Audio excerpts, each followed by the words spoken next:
आज माता कुंती देवी भगवान श्री कृष्ण से कुछ इस प्रकार से कह रही है। भगवान के चरणों में भगवान के नाम से जुड़ रही है। आइए हम सब मिलकर श्रीमद् भागवतम के इस दिव्य श्लोक का आस्वादन करें, इसका हम श्रवण करें।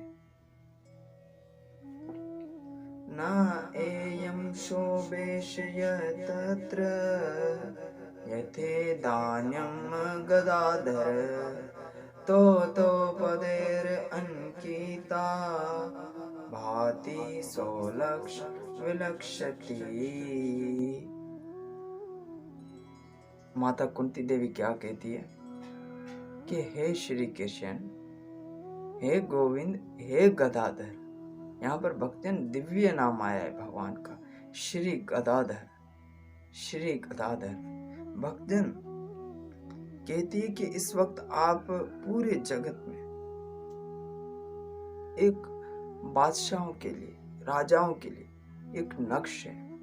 आपके जो चरण हैं जिस भूमि पर पड़ते वहां पर कुछ निशानात बन जाते हैं भक्तजन, वहां पर कुछ गुण उत्पन्न हो जाते हैं जहां पर भी आपके चरण पड़ते हैं।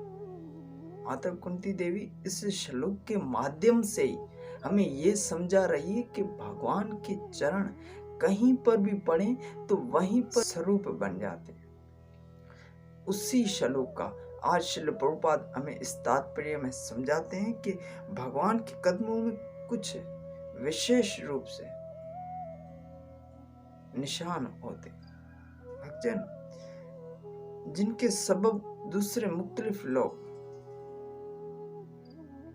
मुख्तलिफ दिखाई देते हैं। अन्यथा किसी और का पांव धरना और भगवान का भूमि पर पांव धरना, उसी में केवल अंतर इतना ही है कि हमारे पांव धरने से कुछ नहीं होता, परंतु भगवान के पांव रखने से वहीं पर एक दिव्य निशानात बन जाते। आज माता कुंती देवी भगवान को यही कह रही कि हे गदाधर, आपके पद चिन्हों से हम इस जगत में विख्यात हैं। इस जगत में हम केवल आपकी कृपा से ही हैं, आपके चरणों की कृपा से, क्योंकि आपके चरणों में झंडा, वज्र, प्रकार के कमल, छतरी, चक्र, इन सब के निशान हैं। जहां भी आप चलते हो वहां पर ये भूमि पर निशानात, ये पद चिन्ह अपने आप बन जाते हैं। तो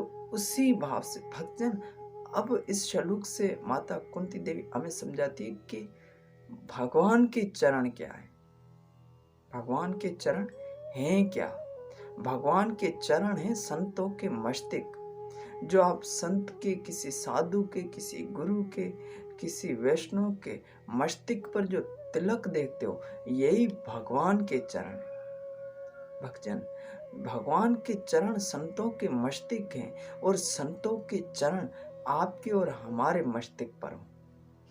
आज हम इस श्लोक के माध्यम से इतना तो प्रयास करें कि हमें किस प्रकार से साधु के चरण अपने माथे पर धारण करने। जिस प्रकार से मृत्यु ऋषि के आश्रम में रहने वाली माता शबरी, जो भक्ति की पराकाष्ठा है, भक्ति के उच्च स्तर पर स्थापित है, वो कहती है कि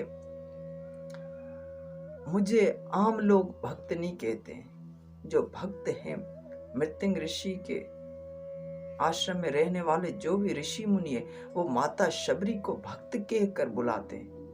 सिद्धा सिद्धि समेत, इस प्रकार से वो कहते हैं कि सिद्धों ने सिद्ध कहा है। परंतु भक्तजन इसी प्रकार से कहते हैं मृत्यु ऋषि के आश्रम के रहने वाले ऋषि मुनि के मृत्यु ऋषि तिलक लगाते हैं। हम उसी तिलक में माता शबरी के चरणों की रज मिलाकर माथे पे धारण करते हैं। भक्तजन भगवान के चरण संतों के मस्तक होते हैं। जो ये तिलक है ना, ये भगवान का चरण ही है। इसमें कोई भी रत्ती मात्र भी फर्क नहीं, ये भगवान का चरण ही है।